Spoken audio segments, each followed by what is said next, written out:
Our final presentation for this afternoon bears the title, Foreign Diligence, How America Should Have Acted During the Syrian Civil War. Please welcome Boulos.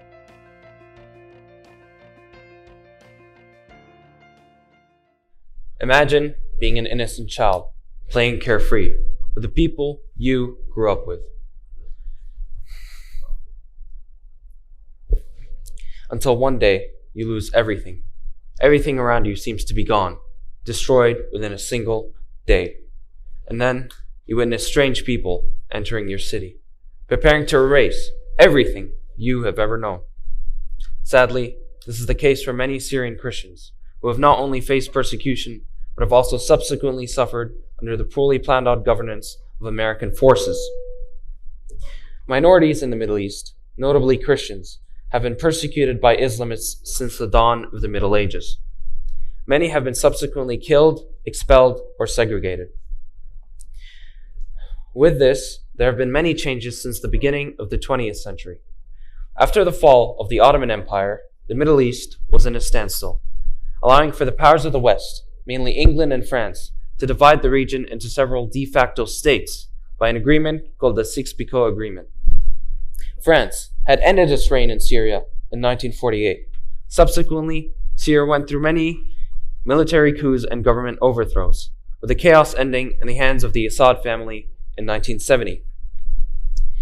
The American intervention in Syria started in 2014, where the United States decided to respond to Assad's aggressions by funding notable rebel groups, many of which were directly associated with terrorist organizations like al-Nusra and Tahrir al-Sham. This shows that some of the people that we had unknowingly associated ourselves with in order to topple Assad did not have the right intentions in mind, and did not see democracy as a possible solution and replacement for the government. I argue that American intervention in Syria was not carried out in order to aid minorities and settle territorial disputes, but gave Kurdish and Islamist militants a chance to gain a military advantage in the suppression and ruling of minorities. There have been many connections made as to how American intervention has not been beneficial for Syrian Christians. The association with Kurdish militants who seem to have an unfair advantage of the economy of the Syrian north, and the inaccurate drone strikes that led to many innocent lives being taken away. James A. Riley, who was a professor of modern Middle Eastern history at the University of Toronto and who lived in Syria during the 80s and 90s, expresses and proves my argument when he states that the effect of foreign intervention and the association with militant groups has been detrimental to the livelihoods of Syrian Christians. He showcases that many Syrian Christians, especially in the northern region, had their farms and lands taken away after the American-funded Kurdish militants took over. Also, many Syrians of different religious and ethnic groups were prevented from serving in government and political institutions. With the Assad regime basically absent, the new Kurdish government specialized positions almost exclusively for Kurds.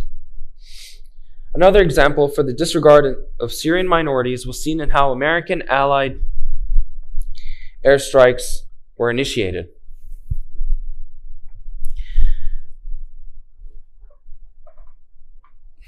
American allied airstrikes and ground offensives were initiated. As Amar Hamu and Will Christou, two journalists who write on the Syrian conflict, have said, immediately following the Turkish offensive, there have been two attacks carried out against Christians in the SDF territory, showcasing some of the brutality of some of the actions committed by the allies of the United States military. Whilst many people might argue that I cannot just try and claim that American intervention has not been beneficial to Syrian Christians, whilst America already had orchestrated the killing of ISIS's leader. By killing that leader, al-Baghdadi, the American intervention helped destroy the remaining elements and territories of ISIS. However, defeating ISIS is but one of the many solutions that need to be put in place, like solving the problem of selective governance in the Syrian north. Another major argument that has been addressed is the fact that America has indeed funneled millions of dollars of aid into Syria, which in fact is true. But the money has not been sent to the right places. Many of the funds were sent to Syrian rebels and opposition fronts. As James A. Riley states, money is being secured to American bases like Al-Tamf, which was initially used to train Syrian rebels, some of which became radicalized and later formed Islamic militias.